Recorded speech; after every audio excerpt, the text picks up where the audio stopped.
બોલાવા ગઈ. એની ઘરે બોલાવા ગઈ પાછળ આવ્યા મારી પાછળ એવા શ્રીયાન ભરતી વળી પાછા વળીની આગળ ત્યાં ઊભા રહી ગયા. હું શ્રીયા આવેલા ને તો ત્યાં 3 જણા હતા, તો અમારી પાછળ આવ્યા. અને પછી ગરબીથી આગળ લઈને વળી પાછા ત્યાંથી આગળ જઈને વળી પાછા ન્યા આવ્યા. અને બીજે દિવસે હું ને શ્રીયા ત્યાં પહેલાથી વયા ગયા હતા.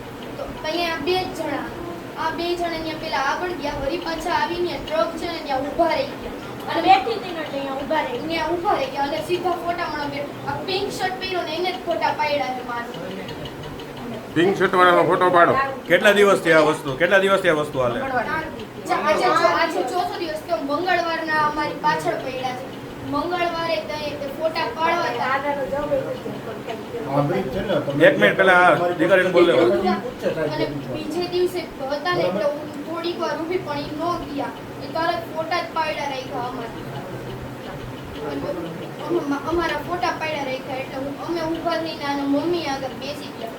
મારા મમ્મી તો એની આગળ જોવા ગયા હતા ને એટલે આના મમ્મી આગળ બેસી ગયા તો એ લોકો ન ગયા. અને પછી મોડું થઈ ગયું તો હું મારા ઘરે આવી તો ત્યારે પાછળ આવ્યા. અને હું અંદર ગઈ ને ઘરમાં તો મેં પપ્પાને કીધું, કારણ કે હેન્ડલ લોક એને માર્યો તો નહીં. મેં ખાલી જોવા મેં પૂછ્યું પપ્પાને, તો પપ્પા કે જોઈ. પપ્પા લઈને ગયા હતા ને રોજ માર એટલે કે જોઈ લે. એટલે હું બહાર જોવા આવી તો બ્લેક શર્ટ પહેર્યો ને એ બોલ્યો કે ભાઈ ગાડી આવડે, પણ મેં એને કાંઈ જવાબ ન દીધો, મને નથી આવડતું. ચોખવટ કરીને કઈ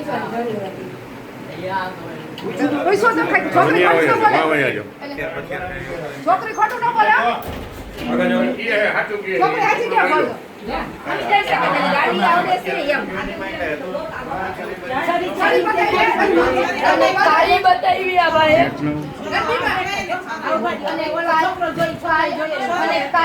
એક મિનિટ તમે બધા બંધ રહ્યો, પેલા છોકરીને બોલવા. અને કાલે હું બી ગઈ ને એટલે મેં આને ના પાડી દીધી કે હું ગરબી જોવા નહીં આવું.